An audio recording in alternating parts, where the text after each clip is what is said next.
The Canadian government has started extradition proceedings against Meng Wanzhou, the chief financial officer of technology firm Huawei, to the United States. She faces charges of conspiracy to violate international sanctions on Iran. Today, Department of Justice Canada officials issued an authority to proceed, formally commencing an extradition process in the case of Ms. Meng Wanzhou. The decision follows a thorough and diligent review of the evidence in this case. The next step in the case is as follows. The British Columbia Supreme Court has scheduled an appearance date for March 6, 2019 at 10 a.m. to confirm that an authority to proceed has been issued and to schedule the date for the extradition hearing.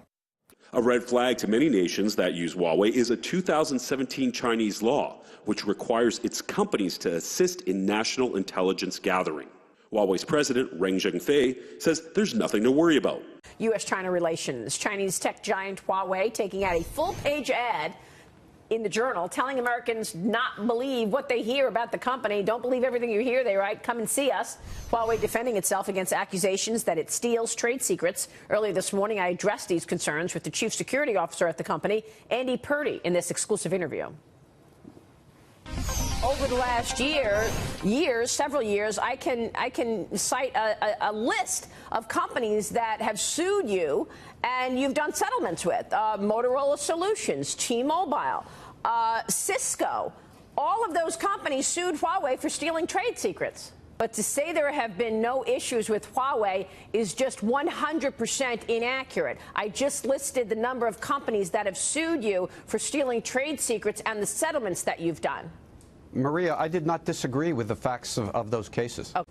Maria, I did not disagree with the facts of those cases. I mean, we had on several CEOs that have said to us in the last couple of years, Motorola Solutions, T-Mobile, Cisco, Microsoft, that they have had their IP stolen. Absolutely. Before President Trump made this a major issue, nobody was talking about this. So you say he's going to do an easy deal. Why? Why would he do an easy deal when he's actually the first president to actually bring this to everybody's attention? And one of the things that I've been most encouraged about in an otherwise bleak landscape is the degree to which, as Director Coates was alluding to, American companies are waking up, American universities are waking up, our foreign partners are waking up.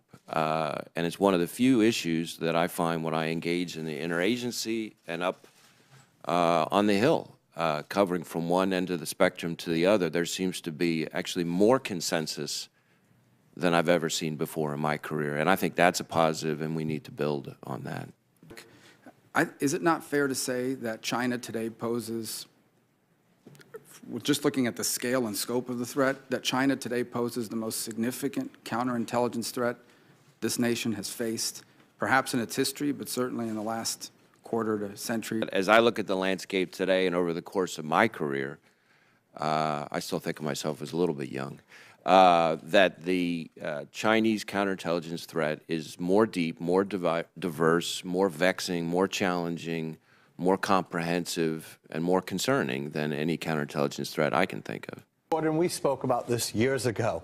Huawei's been at the forefront of our concern ever since we turned them down relocating their military base. Yeah. Okay, we've been through this. Okay, during the Obama administration, Trump has put They wanted to move the Huawei headquarters next to a military near a base. military base, and it was turned down. That's right. Yeah. And so Huawei's been at the forefront, okay, literally of what was considered the least trusted of all the Chinese companies, which is why CFIUS has always been tough on them. And to put this into context, China donated the headquarters to the African Union. From 2012 to 2017, every night Beijing was filching information from the AU, and they were using Huawei equipment in terms of that download. The other thing... Yeah, they built the African telecom infrastructure throughout Africa. They've built their telecom infrastructure. And so Secretary Pompeo is absolutely right. You know, if you have Huawei equipment in your backbone, especially for 5G, the Internet of Things, which will connect everything, you can't connect as well to the U.S. because we cannot endanger our networks because you've decided to use Chinese equipment in your networks. Yeah, yeah. Well, we know what Huawei is up to. I mean, there are a number of different examples. Just one that has escaped the public attention, but it shows you how Huawei is working at the direction of the Communist Party. We learned 3 weeks ago ago that Huawei smartphones in Hong Kong were not downloading content from Twitter and Mozilla Firefox. Now, if you're just a smartphone company trying to sell devices in Hong Kong, you're not going to do that. But you will do that in order to enforce Communist Party censorship. And so Huawei really does act directly under the direction of the Communist Party against its own economic interests. It's a communist country. Remember, we have had U.S. compliance people in China at ZTE, and ZTE still violated its second settlement agreement with the U.S. by selling Dell equipment to Venezuela. So even if you put American inspectors in China, it just doesn't work. I'll make a really simple statement. I think that the Chinese have intentionally, as a government, targeted various industries that they thought were critical. And in each of those industries, they have already obtained the IP they need to go forward. Like which industries? Car design, aerospace, chip design. Those are the top three, I guess. But there are hundreds of these things. You kind of go down a ladder. And so imagine if you were a planner, one of the top 9 guys in China, you decide you have an industrial policy, and this week it's aerospace, or this 5 years, and you send folks out in every possible way to obtain that information.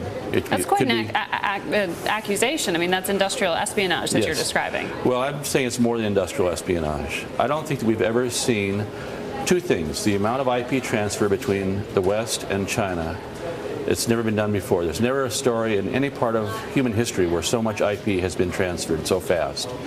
And the other is we've never seen one country mount an effort so dedicated to the theft of IP or to obtaining it. And what examples are you looking at? Of the theft? Of the theft. I mean, what's been reported so far? Well, there are hundreds of examples.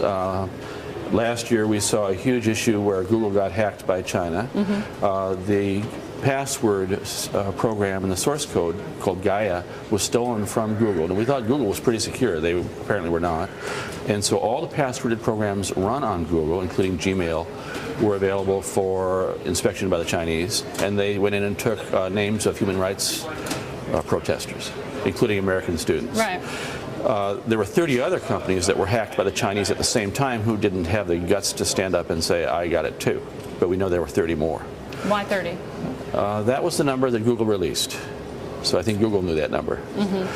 We have seen the Department of Defense put out some commercial press releases to corporate chiefs saying the level of attack by China has reached unprecedented levels on both DoD-related sites and on commercial sites.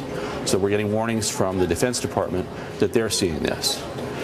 We see this in other countries. We see it in Britain, see it in Europe, we see it in Japan. There are, I mean, I can go on and on. You know, Ford just got arrested someone who had been a 10-year employee who stole 40,000 documents on transmission design from Ford and sent them to Shanghai. Someone was convicted 2 days ago in Hawaii for stealing intellectual property from the U.S. Well, we heard from the president just last night, calls for competitiveness to keep up with China. But in terms of investment that this country is making, he cited national broadband as a real initiative. Yes. I mean, how much of a game changer is that for you? Huge. The largest game, from a technology perspective, the largest game changer economically you could possibly put into place is general national broadband. The Australians understand this, and they're doing it now. There are many other countries that have done it. We used to be fairly high on the list because it was early in the game, but as other governments understand how important this is, we keep falling. And this is just the pipes to get on the internet.